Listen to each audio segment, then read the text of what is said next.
ओम नमः शिवाय। इस पावन आध्यात्मिक प्रस्तुति में आपका स्वागत है।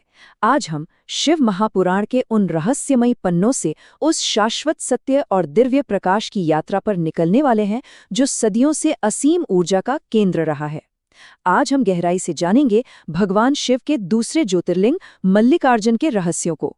तो आइए बिना किसी विलंब के इस ब्रह्मांडीय कथा में प्रवेश करते हैं। अब यहाँ एक बहुत ही गहरा प्रश्न उभर कर आता है। हम अक्सर शिव मंदिरों में जाते हैं, दर्शन करते हैं, लेकिन क्या हमने कभी सोचा है कि वास्तव में एक ज्योतिर्लिंग का अर्थ क्या होता है? आइए साधारण मंत्रोच्चार से एक कदम आगे बढ़कर इस ब्रह्मांडीय उत्पत्ति के रहस्य को समझते हैं। यह दिव्य शब्द दो अत्यंत शक्तिशाली शब्दों से मिलकर बना है, ज्योति यानी दिव्य प्रकाश और लिंग जो भगवान शिव का पवित्र प्रतीक है। जानते हैं, ज्योतिर्लिंग मानव हाथों द्वारा तराशा गया कोई साधारण पत्थर नहीं है, बल्कि ये एक जमी हुए दिव्य अग्नि है। ये उस परम प्रकाश स्तंभ का पृथ्वी पर स्थापित एक साक्षात स्वरूप है, जिसे हमारी साधारण भौतिक आंखें पूरी तरह नहीं देख सकती। केवल सच्ची भक्ति से ही उस वास्तविक ज्योति स्वरूप के दर्शन हो सकते हैं। तो आइए इस विशाल ब्रह्मांडीय कथा से निकलकर हम चलते हैं सीधे दक्षिण भारत की ओर और जानते हैं माता पिता के उस असीम प्रेम की कथा जिसने दूसरे ज्योतिर्लिंग को जन्म दिया। शिव पुराण बताता है कि जब भगवान गणेश का विवाह उनके बड़े भाई कार्तिकेय से पहले संपन्न हो गया, तो भगवान कार्तिकेय अत्यंत रुष्ट हो गए। वे कैलाश त्याग कर दक्षिण की ओर क्रौंच पर्वत पर चले गए। अब सोचिए, माता पिता का हृदय तो आखिर माता पिता का ही होता है। अपने पुत्र के प्रति असीम प्रेम और वात्सल्य के कारण भगवान शिव और माता पार्वती उन्हें मनाने के लिए कैलाश छोड़कर पृथ्वी पर आए और इसी पवित्र स्थान पर हमेशा के लिए विराजमान हो गए। क्या आप जानते हैं कि इस ज्योतिर्लिंग का नाम मल्लिकार्जुन ही क्यों पड़ा? इसके पीछे एक बहुत ही सुंदर रहस्य छिपा है। ये नाम दो दिव्य शक्तियों का एक अटूट संगम है। मल्लिका का अर्थ है देवी पार्वती, जिन्हें पवित्र चमेली के फूलों से भी जोड़ा जाता है, और अर्जुन भगवान शिव का ही एक नाम है।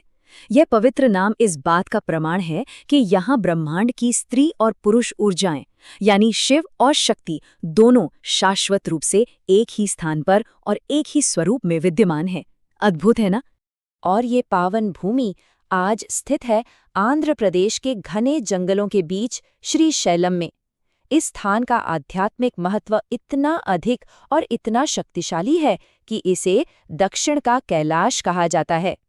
ये कोई साधारण मंदिर नहीं है, ये आस्था का एक अत्यंत भव्य केंद्र है।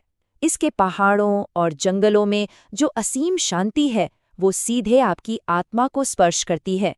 शिव पुराण का एक बहुत ही अद्भुत और साक्षात वादा है।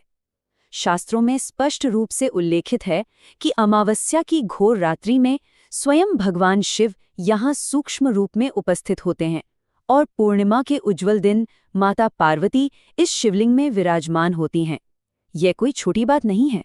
यह चमत्कारिक सत्य इस मंदिर की ऊर्जा को और यहाँ की जाने वाली प्रार्थनाओं की शक्ति को अनंत गुना बढ़ा देता है। अब जब हम इस मंदिर की महिमा जान ही गए हैं, तो आइए बात करते हैं उन पवित्र अनुष्ठानों और नियमों की जो एक भक्त को इस तीर्थ यात्रा के दौरान अपनाने चाहिए। शास्त्रों के अनुसार शिव के दर्शन से पूर्व देह और आत्मा की शुद्धि अत्यंत आवश्यक है। दर्शन के दिनों में तीर्थयात्रियों को पूर्ण ब्रह्मचर्य का पालन करना चाहिए। सादा भोजन केवल पत्रावली यानी पत्तों की प्लेट पर ग्रहण करना चाहिए और निरंतर ओम नमः शिवाय का मानसिक या वाचिक जप करते रहना चाहिए। यह कठोर लेकिन अत्यंत फलदायी तपस्या दर्शन के अनुभव को पूरी तरह से बदल कर रख देती है। वैसे तो भगवान शिव की पूजा आप किसी भी समय कर सकते हैं, भोलेनाथ तो बस भाव के भूखे हैं, किंतु ग्रंथों में कुछ विशेष समय अत्यधिक शक्तिशाली माने गए हैं, जैसे पवित्र श्रावण का महीना, कार्तिक मास और सबसे बढ़कर महाशिवरात्रि का पावन पर्व। इन विशिष्ट अवसरों पर 16 प्रकार की सेवाओं से भगवान शिव की आराधना करने वाले भक्तों के समस्त कष्ट तुरंत ही नष्ट हो जाते हैं।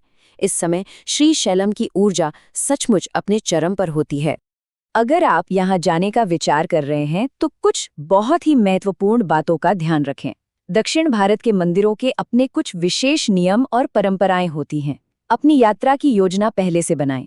यदि एकांत और शांति से ध्यान करना हो, तो त्योहारों की भारी भीड़ से थोड़ा बचें। और सबसे महत्वपूर्ण बात, मंदिर के भीतर प्रवेश करते समय वहां की सदियों पुरानी परंपराओं और पोशाक नियमों का पूर्णतया सम्मान करें। और इस पूरी तीर्थ यात्रा, इस तपस्या का अंतिम फल क्या है? आइए जानते हैं उस परम आध्यात्मिक आशीर्वाद के बारे में जो मल्लिकार्जुन के दर्शन से प्राप्त होता है।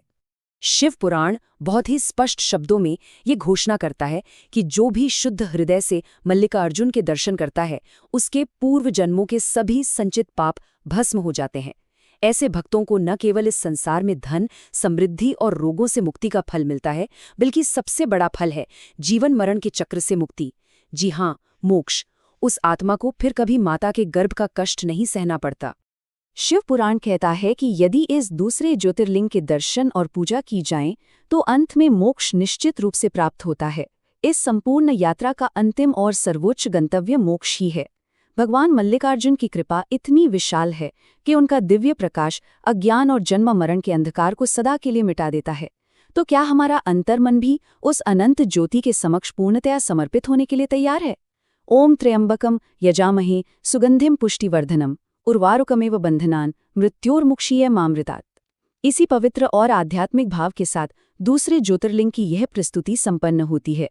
शिव का अनंत प्रकाश सदैव आपका पथ प्रदर्शित करता रहे। ओम नमः शिवाय।